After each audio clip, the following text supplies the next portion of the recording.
Ce n'est pas un accord de paix, mais une pause de 2 semaines, et je peux te dire que dans ce contexte, la nuance est très très importante. Et les marchés respirent, on voit que le pétrole prend moins 16% pour la bonne et simple raison que l'Iran a expliqué qu'elle allait réouvrir le détroit d'Ormuz pendant potentiellement 2 semaines. Inévitablement parlant, les indices s'apprécient vers le nord pour la bonne et simple raison que qui dit moins de tension sur le marché énergétique dit éventuellement moins de risques pour les marchés à évoluer dans le bon sens. Et il n'y a absolument aucun accord de paix, ce n'est simplement qu'une trêve de 2 semaines qui est extrêmement fragile. Alors même quand même que le détroit d'Ormuz était 100% fermé encore hier. De plus, l'Iran a adressé une liste en 10 points pour justement un potentiel accord finalement avec les Américains. Et je veux dire qu'il y a énormément de choses ici qui vont être discutées. Donc est-ce que 2 semaines ça va suffire ou pas? C'est la première question.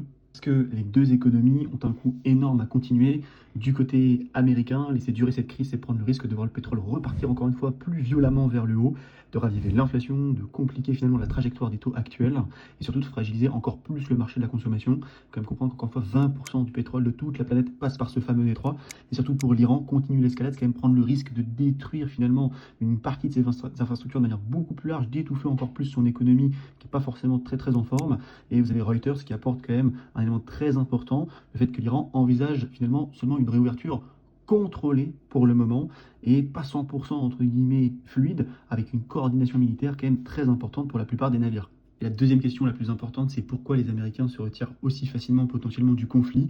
Parce que le résumé de la victoire de Donald Trump est plutôt navrant. Le régime iranien, il est toujours là. L'uranium enrichi, il reste entre les mains de l'Iran. Et le contrôle du détroit d'Ormuz, il est encore une fois maintenu par l'Iran. Et surtout, la réouverture, elle est évoquée, même pas de la part des Américains, mais encore une fois encadrée uniquement par Téhéran.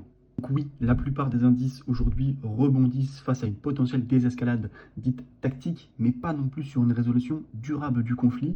Et dans ce type de contexte, il faut quand même rester lucide. Vous voyez, le S&P 500, il a repris toute cette valeur-là, alors que depuis le début du conflit, il a perdu toute cette valeur-là. C'est-à-dire qu'il a repris quasiment 50% de la chute qu'il avait enclenchée depuis les plus hauts du conflit. Il faut rester lucide parce qu'un incident, un tir indirect ou une attaque proxy, une friction maritime et le marché peut devoir, entre guillemets, tout repricer très très très vite.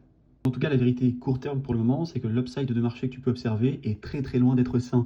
Au début du conflit, le pétrole était ici, puis il a explosé sur l'Overvik. Toute cette chute-là est due au fait que l'Europe annonce l'ouverture de réserves stratégiques. Ici, c'était un mensonge de Donald Trump.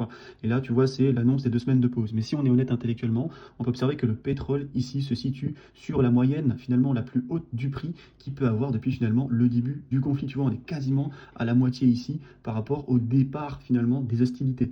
Donc encore une fois, c'est un reflet et un relief très fragile de la situation qui est construit sur une pause politique de uniquement 2 semaines, alors même que la structure du conflit, encore une fois, elle reste entière avec le détroit d'Ormuz. Il commence à être potentiellement ouvert, mais avec des conditions extrêmement complexes.